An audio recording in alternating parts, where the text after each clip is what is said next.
Баршаңызға қайырлы күн, құрметті қыз-келіншектер. Бүгін сіздерге чак-чактың жасалу жолын көрсетемін. Мен осы әдіспен дайындаймын. Білмейтіндеріңіз болса, жасап көрсеңіздер болады. Өте дәмді болып шығады. Ең алдымен ыдысымызға 3 жұмыртқаны жағып, жарты ас қасықпен соданы салып, араластырып алуымыз қажет болады.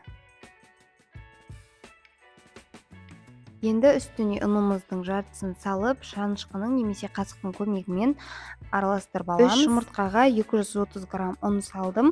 Сіздер де осы мөлшермен салсаңыздар, өте жұмсақ, әрі тез жайылған кезде қиындық тудырмайтындай қамыр болып шығады.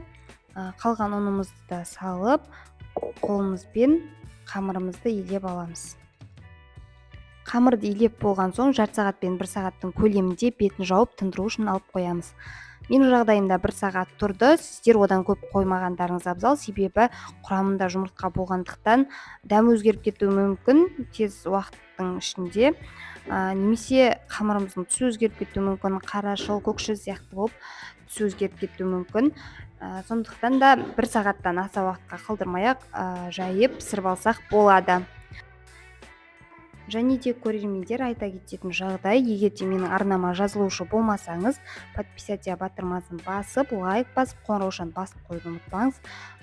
Қолдауларыңызды күтемін, және де қоңыраушаны басып қойсаңыз, мен салған рецепттерім сіздерге хабарлама болып барып тұратын болады. Ал енді майымызды қыздырып, сосын піскен чак-чактарды шығарып алатын ыдысты да дайындап, сүзгімен және де жайған қамырымызды да осылай кесуге ыңғайлап, жақындатып қойып қоямыз.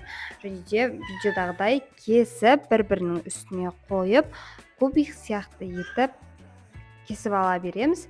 Және де қызған майымызды да осылай шетінен алып, майға салып, пісіріп ала береміз.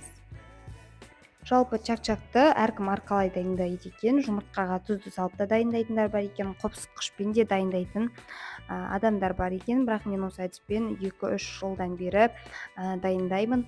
Қонақтарда қалай дайындадың деп сұрап, рецептісін осылай деп айтып жіберемін. Өте дәмді болады, әрі түрі де әдемі болып шығады.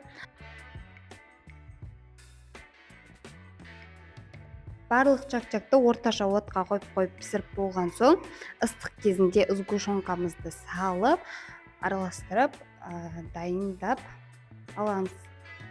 Осымен дайын болды. Қыздар, егер де менің рецептім ұнаса, арнама тіркеліп лайк басып қолдауды ұмытпаңыздар. Сіздердің әрбір қолдауларыңыз мен үшін мотивация болады. Сондықтан да қолдау күтемін.